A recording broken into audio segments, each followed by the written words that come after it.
আসসালামু আলাইকুম, স্বাগত জানাচ্ছি আরটিভির সন্ধ্যার সংবাদে। আপনাদের সঙ্গে আছি আমি ফারিয়া শারমিন এবং একই সাথে রয়েছি আমি আফসানা সুরাইয়া। দ্রুতই দেশে ফিরবেন বিএনপির ভারপ্রাপ্ত চেয়ারম্যান তারেক রহমান।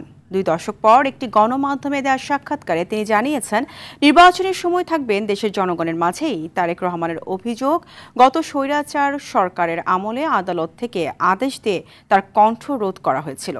দীর্ঘ সাক্ষাৎকারে নির্বাচন, আওয়ামী লীগের রাজনীতি ও নেতাকর্মীদের বিচার, বর্তমান রাজনৈতিক পরিস্থিতি এবং সমসাময়িক বিভিন্ন বিষয়ে কথা বলেন তিনি। সাদিয়া কানিজের রিপোর্ট। বিগত সরকারের নানা নিষেধাজ্ঞায় প্রায় 17 বছর ধরে লন্ডনে নির্বাসিত জীবনযাপন করছেন বিএনপির ভারপ্রাপ্ত চেয়ারম্যান তারেক রহমান।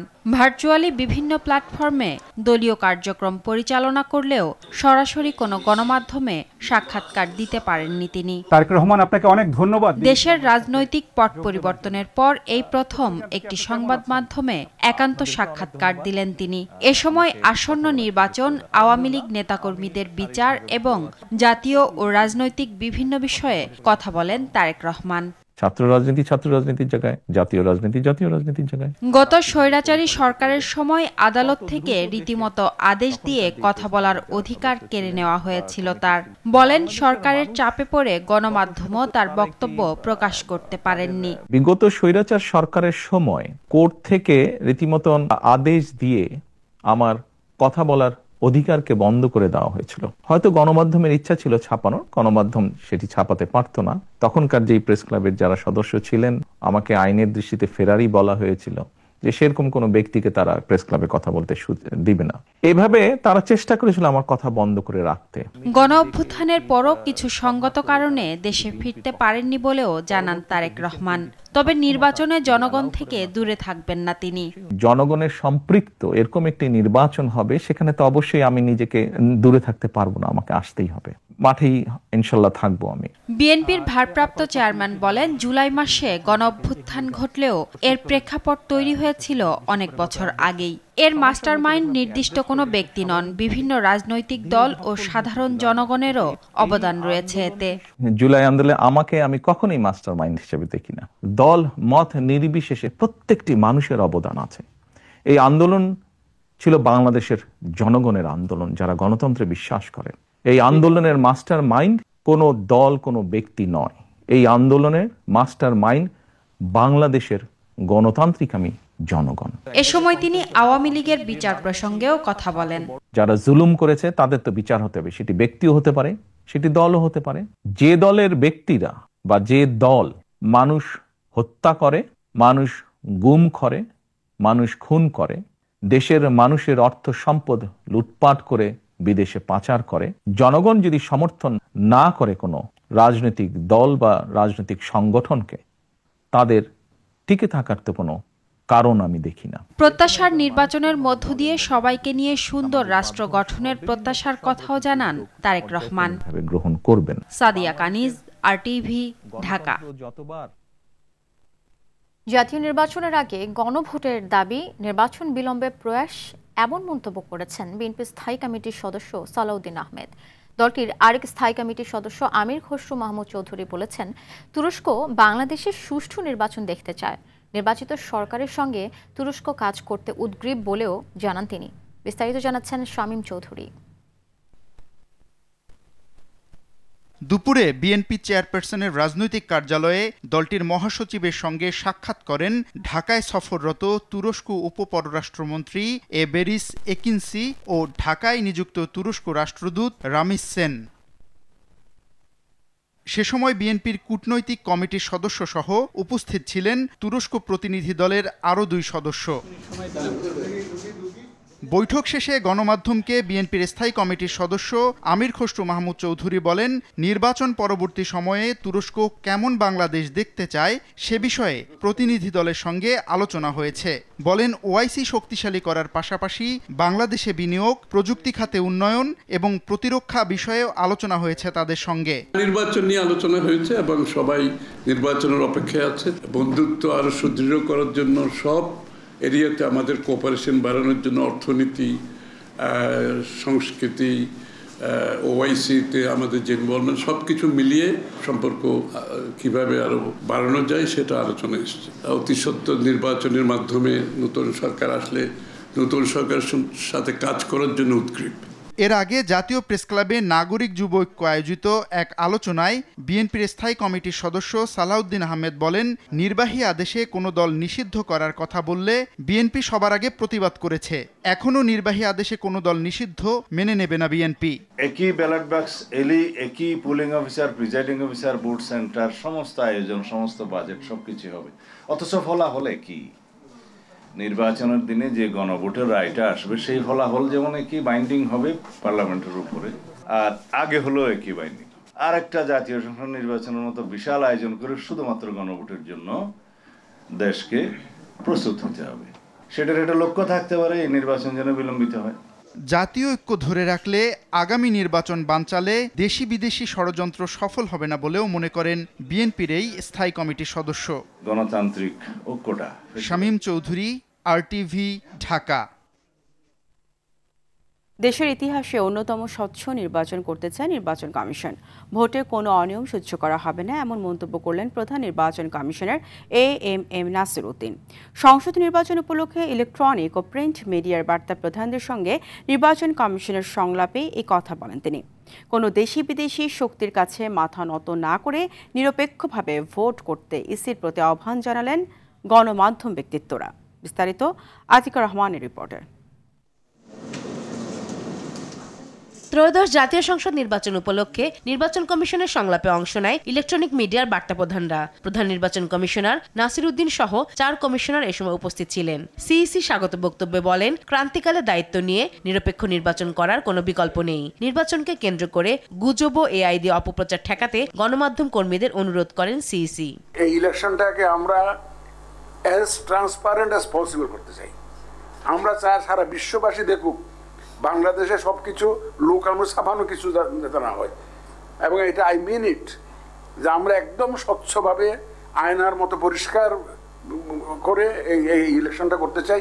এই ক্ষেত্রে আপনাদের সহযোগিতা খুবই দরকার হবে। জ্যেষ্ঠ সাংবাদিকরা বলেন, নির্বাচনী দায়িত্ব পালনে গণমাধ্যম কর্মীদের স্বাধীনতা ও নিরাপত্তা জরুরি। সুষ্ঠু নির্বাচন করতে দলমতের ঊর্ধ্বে উঠে মেরুদণ্ড সোজা রাখতে হবে ইসিকে। গণমাধ্যমের যে নীতিমালা, সেখানে দেখা যাচ্ছে আপনার সাংবাদিকদের প্রবেশের ব্যাপারে, লাইভ করার ব্যাপারে নির্বাচনের দিন সেই পুরনো যে অতীতের যে সিস্টেমটা সেটাই থেকে গেছে। পুলিশ নেই, আইন শৃঙ্খলা বাহিনীর উপর মানুষের আস্থা নাই, তো ওই সময় তো মানুষ চাইবে না যে আমি শুধুমাত্র ভোট দিতে গিয়ে আমি অ্যাসল্ট হই বা আমার কোনো ক্ষতি হোক। অ্যাডমিন অথবা পুলিশ, তারা আসলে তাদের উপরে আপনাদের নিয়ন্ত্রণ আসলে কতটা আপনারা এস্টাবলিশ করতে পারছেন। দ্বিতীয় অধিবেশনে নির্বাচন কমিশনের সঙ্গে প্রিন্ট মিডিয়ার সম্পাদক ও জ্যেষ্ঠ সাংবাদিকদের সংলাপ অনুষ্ঠিত হয়। সম্পাদকরা নির্বাচনের মাঠের চ্যালেঞ্জ তুলে ধরেন। তারা বলেন, প্রশাসন ও আইন শৃঙ্খলা বাহিনীর নিরপেক্ষতা নিশ্চিত করা জরুরি। আগের অতীতের নির্বাচনগুলি যারা পরিচালনা করেছেন তারা এখন কাঠগড়ায় দাঁড়াচ্ছেন, আপনাদের সামনেও কিন্তু সেই আশঙ্কাটা আছে। সুতরাং আপনারা ডু অর ডাই। নির্বাচনের আগে যে টাকার খেলা, সেই টাকার খেলা, অর্থ ব্যয়, ভোটার কেনা, এই জিনিসটা যদি কঠোরভাবে বন্ধ করা যায় তাহলে হয়তো আমরা জনপ্রতিনিধিদেরকে নির্বাচিত হয়ে আসতে দেখব। ভোটের মাঠে দায়িত্ব পালন করা সাংবাদিকদের হেনস্থা না করা ও গণমাধ্যম নীতিমালা সংশোধনেরও পরামর্শ দেন সম্পাদকরা। ব্যক্তিবর্গকে আতিকা রহমান, RTV, ঢাকা। রাজনৈতিক দলের নিবন্ধন প্রক্রিয়া ধীর গতিতে হচ্ছে বলে মনে করছেন নির্বাচন বিশেষজ্ঞরা। একই সঙ্গে জাতীয় নাগরিক পার্টির প্রতীক বরাদ্দ নিয়ে জটিলতা অনাকাঙ্ক্ষিত পরিবেশ তৈরি করেছে বলেও অভিমত তাদের। বিশ্লেষকরা মনে করছেন পর্যবেক্ষক সংস্থার নিবন্ধন আরও স্বচ্ছভাবে হওয়া উচিত। এছাড়া পিআর পদ্ধতি নিয়ে রাজনৈতিক সমাধান দ্রুত না হলে বাধাগ্রস্ত হবে নির্বাচনের প্রস্তুতি। আতিকা রহমানের আরও একটি রিপোর্ট। সেপ্টেম্বরের মধ্যে নতুন রাজনৈতিক দলের নিবন্ধন চূড়ান্তের কথা থাকলেও তা করতে পারেনি নির্বাচন কমিশন। জাতীয় নাগরিক পার্টি ও জাতীয় লীগের নিবন্ধন দেওয়ার সিদ্ধান্ত নিলেও জটিলতা তৈরি হয়েছে এনসিপির প্রতীক নিয়ে। এজন্য রাজপথে কর্মসূচি ও উচ্চ আদালতে যাওয়ার ঘোষণা দিয়েছে দলটি। এছাড়া 12টি রাজনৈতিক দলের তদন্ত এখনো শেষ হয়নি। এদিকে প্রাথমিকভাবে 73টি নির্বাচন পর্যবেক্ষক সংস্থার নাম প্রকাশের পর নাম সর্বস্ব ও ভুয়া প্রতিষ্ঠান নিয়েও সমালোচনার মুখে পড়েছে ইসি। নির্বাচন বিশেষজ্ঞরা বলছেন এসব কাজ সময় মতো শেষ করতে না পারায় নির্বাচন কমিশনের প্রস্তুতি ধীরগতি প্রকাশ পাচ্ছে। প্রতীক নিয়ে দ্রুত সমাধান নিতে উচ্চ আদালতে শরণাপন্ন হওয়ারও পরামর্শ অনেকের। তফসিল ঘোষণা ডিসেম্বরে যদি হয়, মাঝখানে মাত্র 2 মাস, এই 2 মাসে তারা মাঠ পর্যায়ে যাবে, ভোটারের কাছে যাবে, তারা মনোনয়ন দেবে, এই সব কিছু মিলে এটা খুবই স্বল্প সময় হয়ে গেছে এবং এখনো পর্যন্ত রেজিস্ট্রেশনটা চূড়ান্ত হয়নি। তার মানে এটা খুব দ্রুত সিদ্ধান্ত নিতে হবে ইলেকশন কমিশনকে। আন্দোলনেই যাক আর কোর্টে যাক, নির্বাচনী পরিবেশ যেটাকে আমরা বলি সেটা সাংঘাতিকভাবে ক্ষতিগ্রস্ত হবে। শুরুতেই এটা শুরু হওয়া উচিত ছিল, এতদূর পর্যন্ত গড়ানোর কোনো কারণ ছিল না। নির্বাচন কমিশনের বিরুদ্ধে মুভমেন্ট করা, এটা না করে যদি এনসিপি মনে করে যে আমরা শান্তিপূর্ণ প্রক্রিয়া এটা সলিউশন চাই, তাহলে তার আদালতে যাওয়াটাই বোধহয় ভালো হবে। আদালত যেভাবে সিদ্ধান্ত দেয় সেভাবে হবে। ফেব্রুয়ারি নির্বাচনের ট্রেন্ড ধরতে প্রবাসী ভোটার ও পিআর পদ্ধতি নিয়ে জটিলতা দূর করা প্রয়োজন বলে অভিমত বিশেষজ্ঞদের। স্পেশালি ভোট গ্রহণটা, ইলেকশনের ডেটা, এই জিনিসটা প্রত্যেক পর্যবেক্ষককে বুঝতে হবে যে কিভাবে কাজগুলো করা হয়, কোনটা ন্যায় কোনটা অন্যায়। এখন যদি এই রকম ভাবে ধারণাহীন কোনো প্রতিষ্ঠান এসে নির্বাচন পর্যবেক্ষণ করে, তাহলে তারা তো সঠিকভাবে পর্যবেক্ষণ করতে পারবেন। ইলেকশন অবজারভেশনটা জাতিসংঘ কর্তৃক স্বীকৃত একটা পন্থা এবং এটা এখন পর্যন্ত একমাত্র পন্থা একটা নির্বাচনের কোয়ালিটি, ক্রেডিবিলিটি, এটা ফ্রি হয়েছে না ফেয়ার হয়েছে নাকি হয় না এটা বোঝার জন্য। সো এই জন্য এটাকে খুব গুরুত্ব সহকারে বিবেচনা করা উচিত। ইলেকট্রাল সিস্টেম পরিবর্তন কিন্তু একটা বিশাল ব্যাপার। এখানে সংবিধান পরিবর্তন করতে হবে, সেই সংবিধান অনুযায়ী নতুন করে আইন তৈরি করতে হবে, রাজনৈতিক দলকে এই নতুন যে সিস্টেম হবে সেই সিস্টেমে প্রশিক্ষিত হতে হবে, জানতে হবে, ভোটারদের জানতে হবে, পুরো কাঠামোগত চেঞ্জ হুট করে এই পদ্ধতি করা সম্ভব না। এই মুহূর্তে ইলেকট্রাল সিস্টেম চেঞ্জ করা মানে আমরা ফেব্রুয়ারিতে ইলেকশন আমাদের হবে না। নির্বাচন সংশ্লিষ্ট সংস্কার ও ঐকমত্য কমিশনের সিদ্ধান্তগুলো দ্রুত মীমাংসা করতে অন্তর্বর্তী সরকারের আরো কার্যকর ভূমিকা নেওয়ারও আহ্বান নির্বাচন বিশেষজ্ঞদের। আতিকা রহমান, ITV, ঢাকা।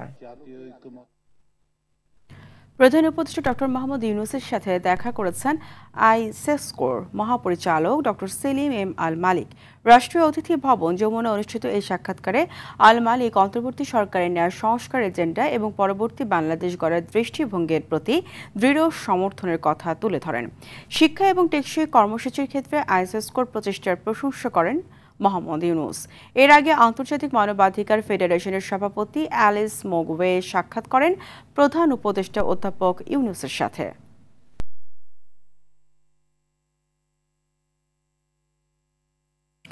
শেখ হাসিনাকে ফেরত চেয়ে বাংলাদেশের অনুরোধের বিষয়টি পরীক্ষা নিরীক্ষা করছে ভারত। এটা আইনি এবং বিচারিক বিষয়, তাই এই মুহূর্তে এর থেকে বেশি কিছু বলতে চান না বলে জানিয়েছেন পররাষ্ট্র সচিব বিক্রম মিশ্রি। সকালে দিল্লির সাউথ ব্লকে diplomatic correspondent association of Bangladesh DCAB সদস্যদের সঙ্গে মত বিনিময়ের সময় একথা জানান তিনি। এ সময় ভারত বাংলাদেশে একটি অবাধ, স্বচ্ছ ও অংশগ্রহণমূলক নির্বাচন চায় বলেও মন্তব্য করেন তিনি।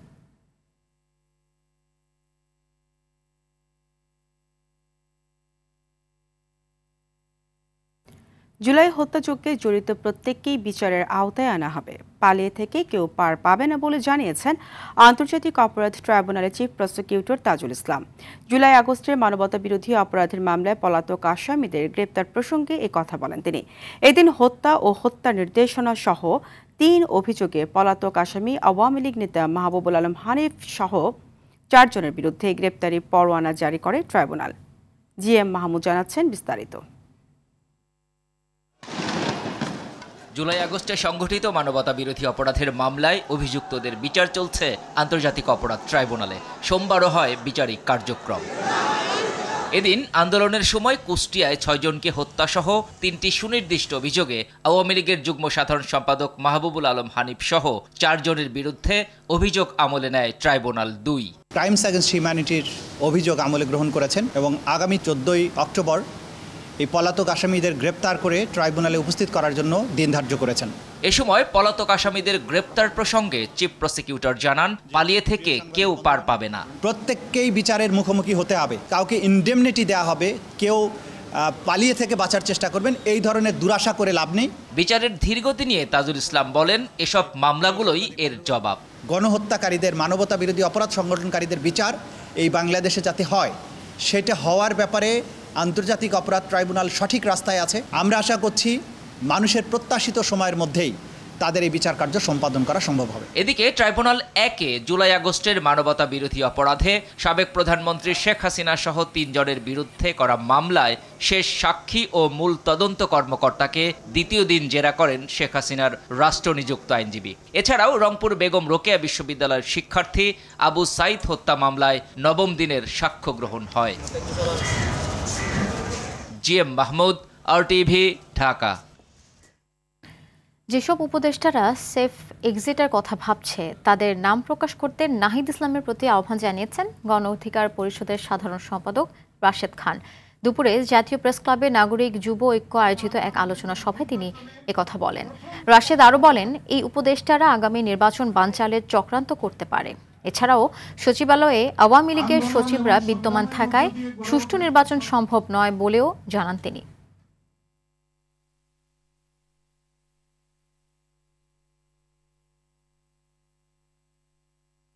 সাবেক উপদেষ্টা নাহিদ ইসলাম তিনি কয়েকটি গণমাধ্যমে সাক্ষাৎকার দিয়েছেন, যাদের উপর বিশ্বাস রেখেছিলাম, বিশ্বাস করে ভুল করেছি, তারা জাতির সাথে গাদ্দারি করেছে। গেল 24 ঘন্টায় দেশে প্রাণঘাতী এডিস মশার কামড়ে ডেঙ্গু জ্বরে আক্রান্ত হয়ে মারা গেছেন 3 জন। এ সময় হাসপাতালে ভর্তি হয়েছেন 782 জন। তবে এ সময় স্বাস্থ্য অধিদপ্তরের বিজ্ঞপ্তিতে এ তথ্য জানানো হয়েছে। এর মধ্যে সবচেয়ে বেশি 174 জন আক্রান্ত হয়েছে বরিশাল বিভাগে। সিটি কর্পোরেশনের বাইরে ঢাকা জেলায় 145 জন এবং ঢাকা দক্ষিণ সিটিতে 90 আর উত্তর সিটি কর্পোরেশনে 118 জন আক্রান্ত হয়েছেন। এবছর মোট মৃতের সংখ্যা দাঁড়িয়েছে 215 জনে।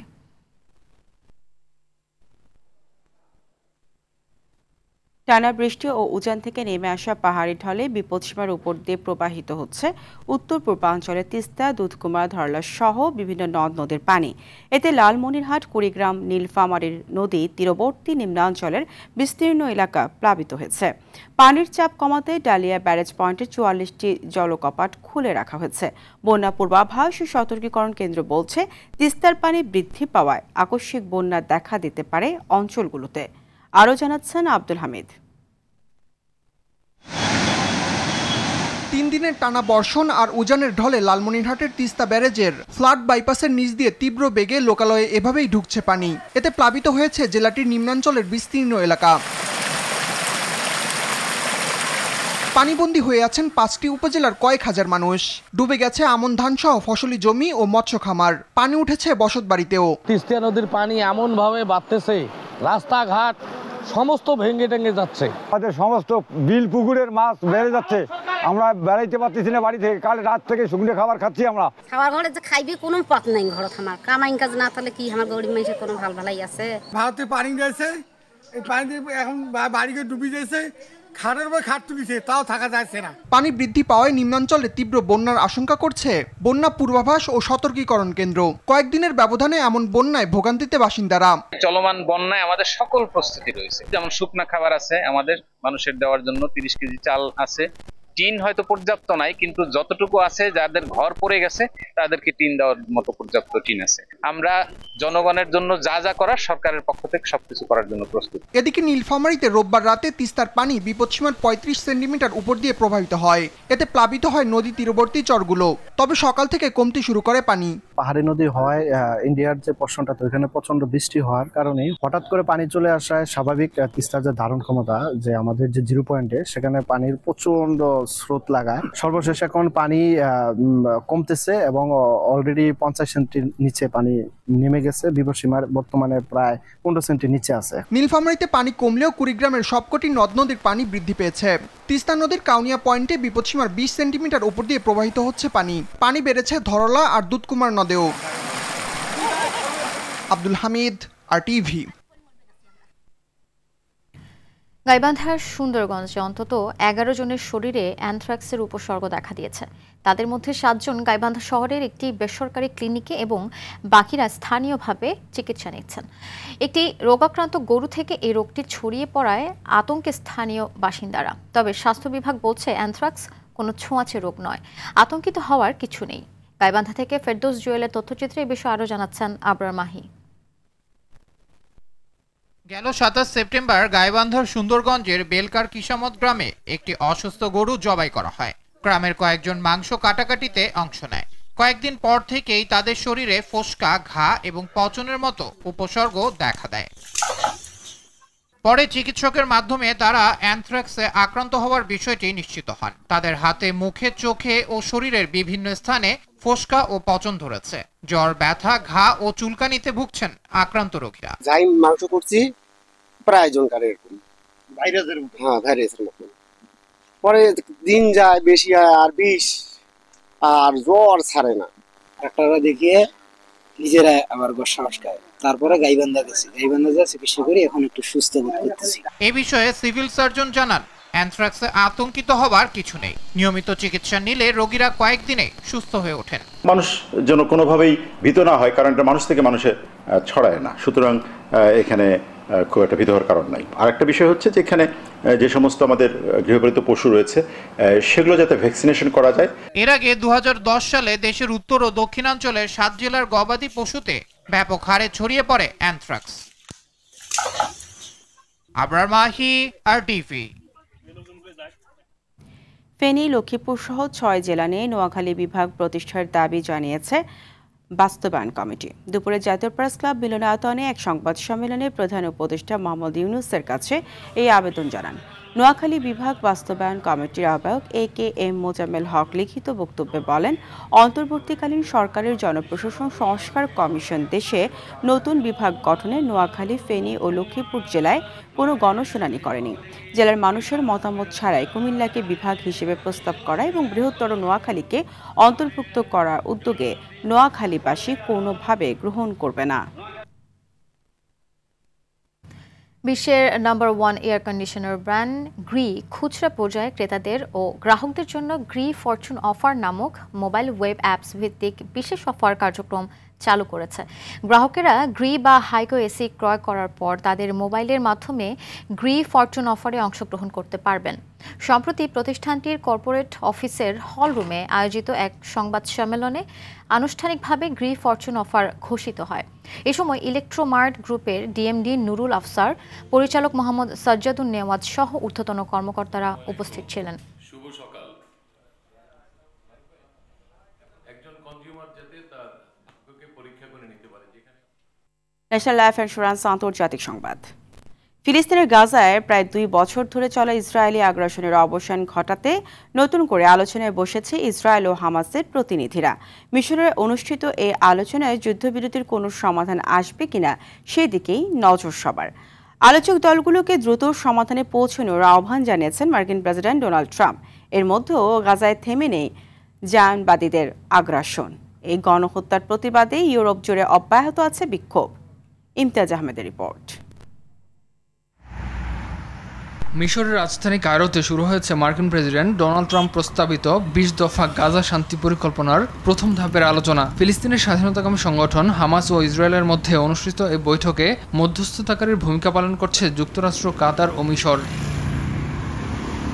গেল মাসে কাতারের দোহায় ইসরায়েলি হামলার লক্ষ্যবস্তু হওয়া খলিল আল হায়া হামাস প্রতিনিধি দলের নেতৃত্ব দিচ্ছেন। হায়ার নেতৃত্বেই হামাসের কর্মকর্তারা যুক্তরাষ্ট্র ও কাতারের প্রতিনিধিদের সঙ্গে শান্তি পরিকল্পনা বাস্তবায়নের খুঁটিনাটি নিয়ে আলোচনা করবেন। মার্কিন প্রেসিডেন্ট ডোনাল্ড ট্রাম্প বলছেন, গাজা যুদ্ধ বন্ধে এখনই দ্রুত পদক্ষেপ নিতে হবে। অগ্রগতি বেশ ভালোভাবেই আগাচ্ছে। সত্যি বলতে আরব এবং আরও অনেক দেশ হামাসের সঙ্গে ভালো বৈঠক করেছে। মনে হচ্ছে বৈঠক কাজে দিয়েছে। তাই আমাদের আর কিছু সময় অপেক্ষা করতে হবে, দেখা যাক কি হয়। ইরান বলছে, গাজায় গণহত্যা বন্ধের নিশ্চয়তা থাকলে যে কোনো যুদ্ধবিরতি প্রস্তাবকে স্বাগত জানাবে তারা। তবে এত কিছুর পরেও গাজায় চলছে ইসরায়েলি হামলা। গাজা শহরের তালাল হাওয়া এলাকার একটি স্কুলের কাছে নতুন করে বিমান হামলা চালিয়েছে IDF সেনারা। এতে নিহত হয় বেশ কয়েকজন। এদিন ত্রাণ সংগ্রহ করতে যাওয়াদের উপরও হামলা করে জায়নবাদী সেনারা। অধিকৃত পশ্চিম তীরে একদল শান্তিকর্মীর উপরেও হামলা চালায় দখলদাররা। এদিকে গাজায় গণহত্যার প্রতিবাদে ইউরোপ জুড়ে রাস্তায় নেমেছেন লাখো মানুষ। সবচেয়ে বড় বিক্ষোভ হয় নেদারল্যান্ডসের রাজধানী আমস্টারডামে। ইমতিয়াজ আহমেদ, RTV। খেলার খবর। নানা নাটকীয়তার পর শেষ হলো বাংলাদেশ ক্রিকেট বোর্ডের নির্বাচন। কাউন্সিলরদের ভোটে নির্বাচিত হয়েছেন 23 জন বিসিবি পরিচালক। সকাল 10টা থেকে বিকেল 4টা পর্যন্ত হোটেল সোনারগাঁওয়ে চলে দেশের জেলা বিভাগ ও ক্লাবগুলো থেকে আসা কাউন্সিলরদের অংশগ্রহণে এই ভোট গ্রহণ। সশরীরের পাশাপাশি অনলাইনেও ছিল ভোটাধিকার প্রয়োগের সুযোগ। নির্বাচিত 23 পরিচালকের সাথে ক্রীড়া পরিষদ মনোনীত 2 জন সহ 25 জনের ভোটে এখন চলছে সভাপতি ও 2 জন সহ সভাপতি নির্বাচন। রাফি আমিনের রিপোর্টে বিস্তারিত। সকাল থেকেই ভোট কেন্দ্রে উৎসবমুখর পরিবেশ। তবে তামিম ইকবাল সহ 20 প্রার্থী আগেই নাম প্রত্যাহার করায় উত্তেজনার কমতি ছিল। এর মধ্যেই একে একে আসতে থাকেন কাউন্সিলর ও প্রার্থীরা। ভোটও শুরু হয় নির্ধারিত সময়ে সকাল 10টায়। এদিন ক্যাটাগরি এ থেকে 10 প্রতিদ্বন্দ্বীর 8 জন আগে নির্বাচিত হয়ে যাওয়ায় ছিল না জেলা ও বিভাগীয় ক্যাটাগরি নিয়ে কোনো উত্তেজনা। এর মধ্যেই উপস্থিত হন বিনা প্রতিদ্বন্দ্বিতায় বোর্ড পরিচালক নির্বাচিত হওয়া আমিনুল ইসলাম বুলবুল। জানালেন নির্বাচন নিয়ে নিজের অভিজ্ঞতা। এরপর সাবেক ক্রিকেটারদের মিলন মেলায় রূপ নেয় ভোট কেন্দ্র। ক্যাটাগরি 3 থেকে নির্বাচন করা জাবেদ ওমর বেলিমের চাওয়া জয় পরাজয় নয়, ক্রিকেটের উন্নতি। বেলা 2:30টায় ভোট দিতে আসেন সাবেক বোর্ড প্রেসিডেন্ট ফারুক আহমেদ। নির্বাচন নিয়ে তিনিও বলেন কথা। 4টায় ভোট গ্রহণ শেষে জানা যায় দিনব্যাপী বি ক্যাটাগরিতে মোট 76 ভোটারের মধ্যে ভোট দিয়েছেন মাত্র 43 জন কাউন্সিলর, যেখানে 34 জনই ই ভোট দিয়েছেন। সশরীরে ভোট দিয়ে গেছেন 9 জন। এদিকে সি ক্যাটাগরিতে 45 জনের মধ্যে 42 জনের ভোট কাস্ট হয়েছে। 5 জন দিয়েছেন ই ভোট এবং 37 জন সশরীরে ভোট দিয়েছেন। ভোটার আসেননি একজন। গণনা শেষে সন্ধ্যা 6:30টায় অফিসিয়াল ব্রিফিংয়ে নির্বাচনী ফলাফল জানায় কমিশন। এর মধ্যে আমি ফলাফল ঘোষণা করছি। মোহাম্মদ লুৎফর রহমান উনি 2 ভোট পেয়েছেন। ক্রীড়া পরিষদ তাদের কোটায় ইশফাক আহসান ও মোহাম্মদ ফয়সালকে পরিচালক হিসেবে মনোনীত করেছে। নির্বাচিত 23 জনের সাথে এই 2 জন ভোট দিয়ে ঠিক করবেন কারা হতে যাচ্ছেন সভাপতি ও সহসভাপতি, যা জানা যাবে রাত 10টার দিকে। সেই রুমে আমরা বসবো একটু পরে। রাফি আমিন, RTV, ঢাকা। দর্শক, এই মুহূর্তে হোটেল সোনারগাঁয়ে আছেন সহকর্মী মাহফুজুল ইসলাম। তার কাছ থেকে জানবো বিসিবি নির্বাচনের সর্বশেষ খবর। মাহফুজ নিশ্চয়ই শুনতে পাচ্ছেন। তো সভাপতি ও 2 জন সহসভাপতি হিসেবে কারা আসতে পারেন, এই বিষয়ে কোনো তথ্য আছে কিনা আপনার কাছে? যে ধন্যবাদ ফারিয়া। কিছুক্ষণ আগে রিটার্নিং কর্মকর্তা তারা হচ্ছে গিয়ে পুরো ভোটিং প্রক্রিয়া শেষে যেই ফলাফল সেটি বলেছেন এবং সভাপতি এবং সহসভাপতি পদে যারা আসতে পারেন প্রত্যাশিতভাবে আমিনুল ইসলাম বুলবুল সভাপতি হবেন, এটি আর বলার অপেক্ষা রাখে না। তবে সহসভাপতি হিসেবে নাজমুল আবেদিন ফাহিমের নাম শোনা যাচ্ছে এবং শোনা যাচ্ছে হচ্ছে গিয়ে ফারুক আহমেদের নাম। যদিও এই ক্যাটাগরিতে বি ক্যাটাগরিতে মানে 2 নম্বর ক্যাটাগরিতে শাহনিয়ান তামিম এবং ইশতিয়াক সাদেক তারা সমান 42টি করে ভোট পেয়েছেন। তো সেই জায়গায় অভিজ্ঞতার আলোকে এবং সাবেক বোর্ড প্রেসিডেন্ট ফারুক আহমেদের নামই শোনা যাচ্ছে। আর যদি বলে রাখি যে সি ক্যাটাগরিতে খালেদ মাসুদ পাইলটের সঙ্গে প্রতিদ্বন্দ্বিতা করা দেবব্রত পাল, তিনি বিস্ফোরক কিছু অভিযোগ করে গেছেন। সেই অভিযোগগুলো আসলেই নির্বাচন কারচুপি এবং এই বিষয়ক অনিয়ম বিষয়ক নানান ঘটনার। তবে এই ঘটনার পরিপ্রেক্ষিতে রিটার্নিং কর্মকর্তারা এসে তার যে অভিযোগ সেই অভিযোগের জবাব দিয়েছেন এবং সেই জবাবের ভিত্তিতে তারা বলেছেন যে এই ধরনের কোনো পরিস্থিতি সৃষ্টি হয়নি। এরই মধ্যে হচ্ছে গিয়ে বৈঠকে বসেছেন 25 পরিচালক। সেই 25 পরিচালকের মধ্যে একটু যদি বলে রাখি, আগেই হচ্ছে গিয়ে 6 জন কিন্তু এই ক্যাটাগরিতে নির্বাচিত ছিল। আজ আরও 2 জন হচ্ছে গিয়ে মোট 8 জন কিন্তু এমনি নির্বাচিত বিনা প্রতিদ্বন্দ্বিতা হয়ে গেছে। আর ক্লাব ক্যাটাগরিতে যে বিষয়টি যাকে নিয়ে এত বেশি জল্পনা কল্পনা ছিল যে 15টি ক্লাব নিয়ে হচ্ছে গিয়ে যে রিট হয়েছিল আদালতে, সেখান থেকে রায় নিজেদের পক্ষে আসার পর যে নির্বাচনের প্রার্থী ইফতেখার আহমেদ মিঠু, যিনি সাবেক বোর্ড পরিচালক, তিনি কিন্তু জয়লাভ করেছেন। তিনি 34 ভোট পেয়ে জয়লাভ করেছেন। মোটামুটিভাবে বলা যায় যে আমি বি ক্যাটাগরির ইশতিয়াক সাদেক, দীপন, ফয়জুর রহমান, আবুল বাশার, আমজাদ হোসেন, শাহনিয়ান তামিম, মোহাম্মদ মুখলিসুর রহমান, নাজমুল ইসলাম, ফারুক আহমেদ, মঞ্জুর আলম এবং মেহরাব আলম চৌধুরী এবং মিঠু, এই কয়জন হচ্ছে গিয়ে এই টোটাল 12 জন হচ্ছে গিয়ে ক্লাব ক্যাটাগরি থেকে নির্বাচিত হয়েছেন। তো আমরা নিশ্চয়ই সভাপতি এবং সহসভাপতির যেই ফলাফল সেটি নিশ্চয়ই আমরা হয়তো ঘন্টা দেড়েকের মধ্যেই হচ্ছে গিয়ে জানতে পারবো। এই ছিল আমার কাছে আপাতত বিসিবির নির্বাচন নিয়ে সর্বশেষ। ফারিয়া। মাহফুজ, আপনাকে ধন্যবাদ। এএফসি এশিয়ান কাপ ফুটবলের ব্যাচে হংকং চায়নার বিপক্ষে ম্যাচ খেলতে ঢাকায় এসে পৌঁছেছেন হামজা দেওয়ান চৌধুরী। সকাল 11টায় হযরত শাহজালাল বিমানবন্দরে পৌঁছালে বাফুফের টেকনিক্যাল কমিটির চেয়ারম্যান কামরুল হাসান হিলটন তাকে বরণ করে নেন। দেশে এসেই হামজা হংকংয়ের বিপক্ষে ভালো খেলার প্রত্যয় জানান, সেই সাথে দেশবাসীকে পাশে থাকার আহ্বানও জানান তিনি। হংকংয়ের বিপক্ষে 9 অক্টোবর হোম ম্যাচ খেলবে বাংলাদেশ। এরপর 14 অক্টোবর হংকংয়ের মাটিতে অ্যাওয়ে ম্যাচে খেলে ইংল্যান্ড ফিরে যাবেন হামজা।